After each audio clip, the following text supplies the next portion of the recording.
The Wendy's Friday Night Blitz continues on WPRI 12. Welcome back to the Wendy's Friday Night Blitz. Eric Rueb joins us. Rueb, it's hard to believe this is the final one.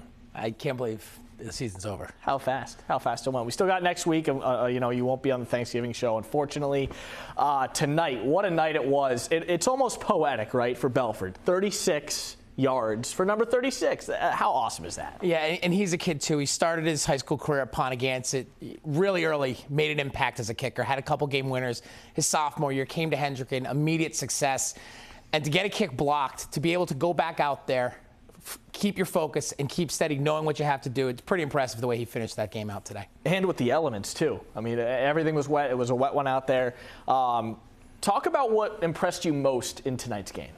I mean, honestly, you look at Hendricken winning that last drive. They get the ball back with 7 minutes left.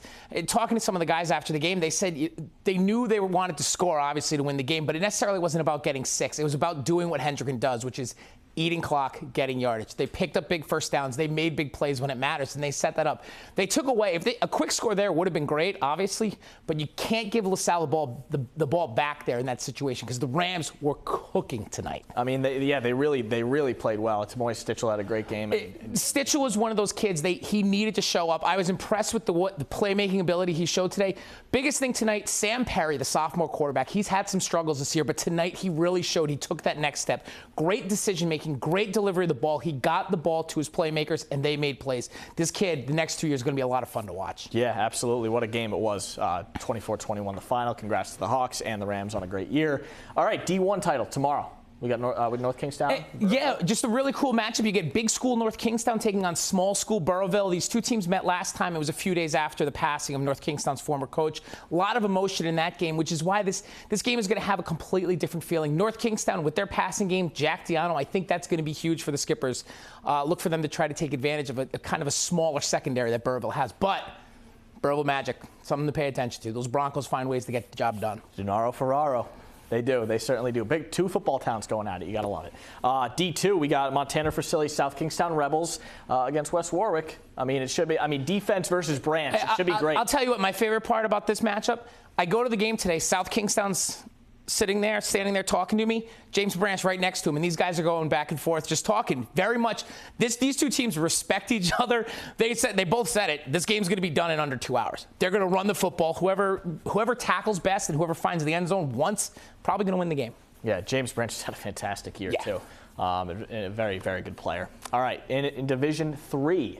What do you like about that game? I mean, everyone knows what the story is. It's Jordan Duke. Yeah. If Pontigansett decides they're going to tackle Jordan Duke and they're going to power run the football in the middle, they're going to win the game. If Jordan Duke does what he did last week when he had 6 touchdowns and like 300 total yards, Classical's going to roll. People want to hear about other players. Yes, Classical has some other guys who can score, who can catch. They have a very high-powered offense, but Duke is the key in that game. Both teams know it, and it's going to be a matter of who can make plays. Because Pontigansett was able to score against them in that first matchup, but they weren't able to stop Duke. It was close, and then Jordan Duke stepped in and did Jordan Duke things. He had 3 touchdowns, I think, in the fourth quarter of that game, and it was over, just like that. And that's what that kid can do. Yeah. D4? You love D4? Oh, D4 is going to be, minus the rain, Tony P. already promised me I'm going to get wet tomorrow. Not great. Narragansett, Davies, these two teams are going to play. It's going to be up and down, back and forth.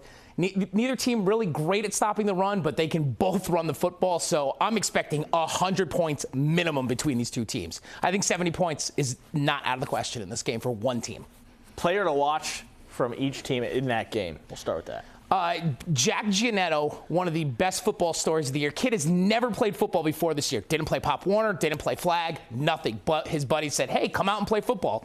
All right, he's a state wrestling champ, ends up being the running back. He is a sneaky star of this show. He could have 200-plus yards tomorrow. Zaire Jibo from Davies has had a great season taking over for Daniel Rose. He's another kid who could be in line for a big game if Davies wins that. Yeah. And what are you most looking forward to of these 4 games? I'm curious about how the competition's going to go. I thought tonight's game between Hendrick and LaSalle was going to be a blowout. I could see some blowout potential coming up in some of these games, but the best part is we're going to get to see kids make plays. Like, it doesn't matter what dummies like me think. It's about we're going to see these kids decide the game on the field, and it's fun to see who can come up in the biggest moments, like we saw Scott Belford tonight. Yeah, absolutely. And I wanted a quick shout-out to Avery Rueb, Eric's daughter, got me some snickerdoodle. She made some snickerdoodle cookies. She's been fantastic. baking. A lot of bacon in the Rueb household. Terrific. Right now. And also shout out to Savannah because she's awesome too. So, Rueb, great season. Thanks for coming on, man. Look good. Whoa, that's the last one. Spike the football. What a way to end it. Good for you. All right. Thanks, Rueb.